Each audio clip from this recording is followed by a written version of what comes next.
I've narrowed down 10 Amiga games that I've been covering over the last 2 months to make a bit of a penultimate list. I guess these would be the 10 Amiga games that I would take to a desert island if I had no choice.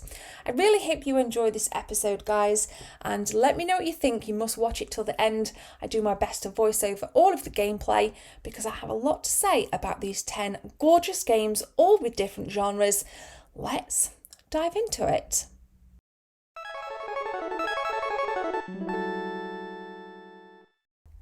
Dreamweb is my favourite point and click adventure game, and at the moment it is my favourite Amiga game. Not only are the AGA gorgeous graphics really just phenomenal and easy on the eye, I really love the whole top-down point and click adventure rather than the whole kind of 2D kind of story. I find that this has a little bit more challenge. I can't explain how I feel about it. This game for me just feels like a nice comfortable shoe. You know, you try it on and it fits wonderfully and you can just do miles upon miles with it. And that is what Dreamweb is for me. Now, when I featured this on my point and click adventure episode, some of you guys had heard of it, some hadn't. I didn't get as much of a kind of generated interest as what I thought I would, but I'm putting it out there in my ultimate, if I could only add 10 Amiga games to the A500 Mini, what would I add? This is most definitely at the forefront of my list.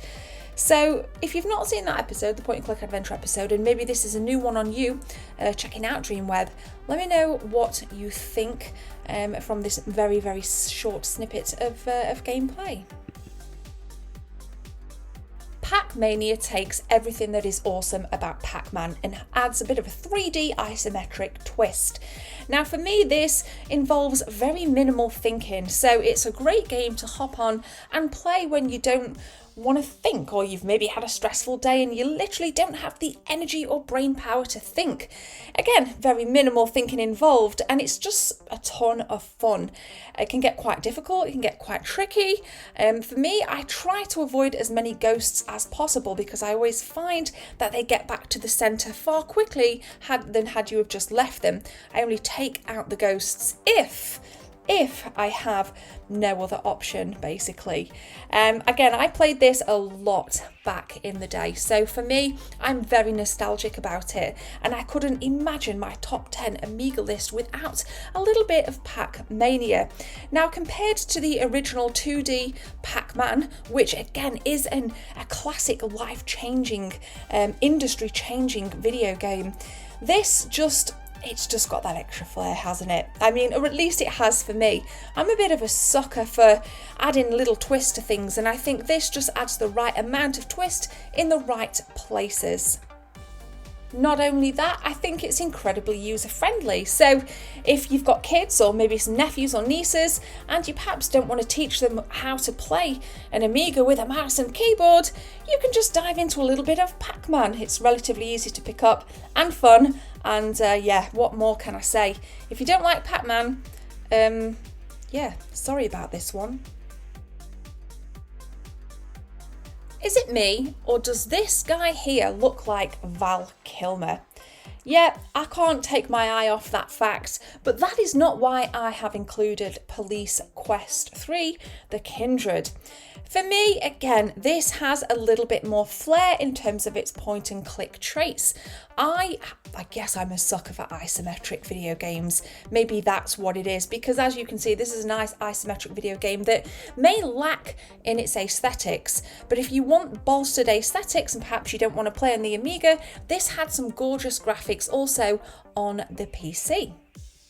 Now we return as Sonny Bonds, as he is the protagonist in Police Quest 1 and 2, and there appears to have been a little bit of a murder going about town, and it is down to us and our squad to try and solve it. There are, of course, many twists and turns in the ways, with varying levels of suspicion arising between different characters, including that of a female police officer. So I would suggest that you stop right there and grab yourselves a copy of Police Quest 3, The Kindred, because I think you'll have a great time with it. I mean, check out the facial movement there. Now, when I featured Fighting Spirit in my AGA Amiga Games episode, you guys went absolutely nuts for it. I mean, look at it. It looks absolutely stunning. And with a lack of, I guess, fighting games on the Amiga, and with Street Fighter 2 being such a terrible port, I think this definitely makes up for lost time, so to speak. Now, I'm going to state the obvious here. You will be familiar with Street Fighter and Mortal Kombat, two of the most famous video game fighting series the world has ever seen, and it's been very, very difficult for any IP to eclipse those games, even by today's standards, and still Street Fighter and Mortal Kombat are still going very, very strong. But we're not talking about that here. We're talking about Fighting Spirit, but it's hard not to mention those games because I do think this gives it a run for its money, if I'm absolutely honest with you. This level here looks very reminiscent of Dalsim's level, for example.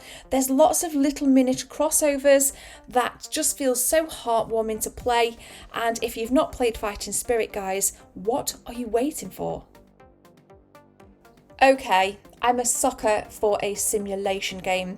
And Theme Park, it was actually on the PC. Theme Park was the first sim game that I was introduced to at a friend's back in the late 90s. He was fortunate enough to have a very high-end PC at the time, and I used to sit in the background of the living room where it was set up and just observe him play Theme Park for hours upon hours. And I learned a lot back then about Theme Park, and I think that was the catalyst for me really becoming a huge fan. And recently we've had Planet Coaster on consoles, which is a phenomenal game, albeit a very shallow build limit, but we know that that was made by the same devs that made Theme Park, so it is arguably a spiritual successor, if I can get my words out, to this wonderful, wonderful game. Now, the aim is very, very simple. Build a theme park, keep your guests happy, keep your park tidy, and manage your finances.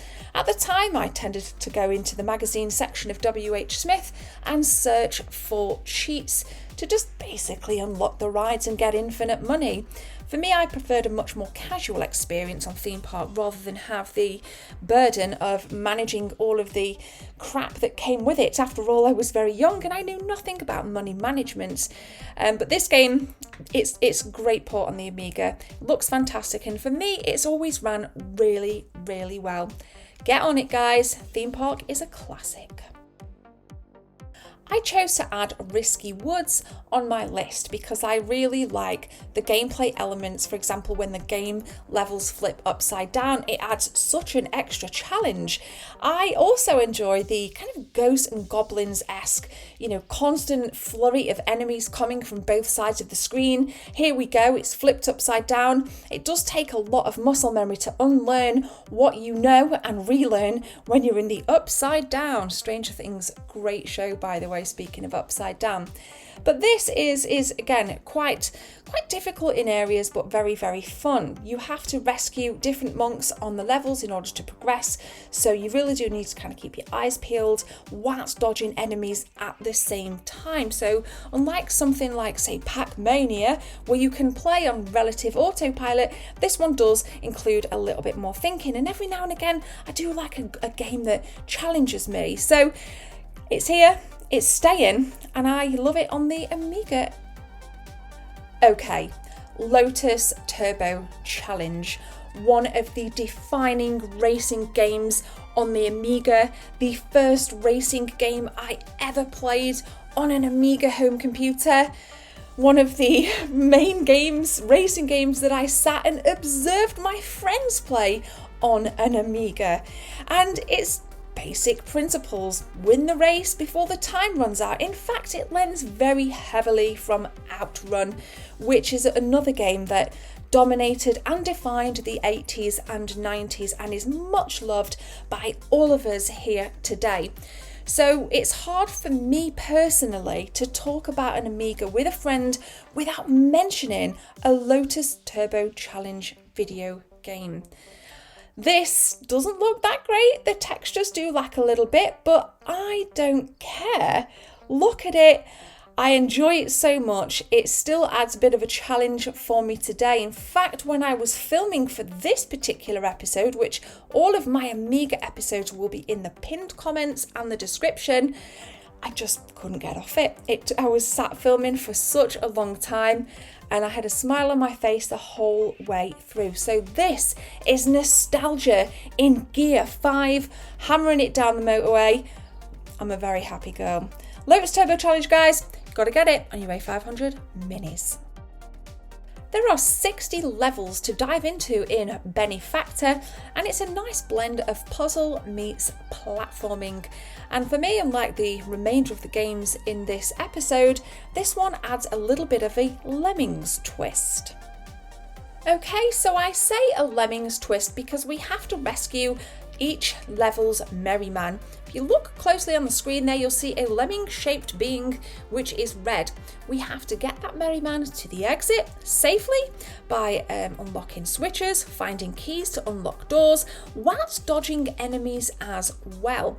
Fortunately, the merrymen don't take any damage, but if your character takes damage enough to the point where you die, it doesn't matter because there are infinite lives for you to go back and try your feat again. Benefactor has quite a unique look to each level. As you can see, the character is very, very small and the whole entire level looks like a map. We can see what's going on the top level and so on and so forth as we progress down. I actually thought that would be a disadvantage, but it's not. It is quite a nice advantage to be able to see everything because you can plan on where to go and it gives you the ability to see keys and make a bit of a plot on how you're going to get up there. So I've included it because it's quite a fun game, as you may have deciphered from the gameplay, and it's one that you've got to get. Virocop is such a fun run and gun game set in a bit of a wacky universe. As seen here, the opening levels look like something that you would see on a Micro Machines game. We're on a, I don't know, is it a snooker table or a pool table packed full of enemies. The aim of the game is simple: progress using whatever you can to get through the levels, such as ramps, etc., steps, whatever it is you need to do, killing the bosses, collecting checkpoints just in case you die. You will respawn at the checkpoints. There are 4 worlds to get through that equally have just as much eccentricity as the minute you fire virocop up. Now, if that wasn't cool enough, this robot guy is called Dave, and it is down to Dave to clear the virus from each of the levels. The virus takes form of whatever it is that's in our way. And again, the world is so wacky. On Wikipedia, it describes it as a virtual game park. So for my little imagination, that just runs wild. This is a phenomenal game and one that had a phenomenal reception from my Team 24 viewers right here when I originally showed it in one of my A500 mini episodes. So let me know if you've played it, let me know if you're going to get it, but I strongly suggest that you do. Rough and Tumble is the final game, but by no means the last on the list in terms of popularity and the way I feel about it, because I can confirm that it's magnificent. Now, be warned, it is very, very difficult in places, but I'd like to think that the charm carries it through just like it did for me. Now, how did we get here? What did our protagonist do to end up in such a crazy world? Well, it turns out marbles were lost down a hole, and venturing down to try and find our marbles, we end up in this colourful, crazy dimension. And therein lies the basics, the ground play for Rough and Tumble.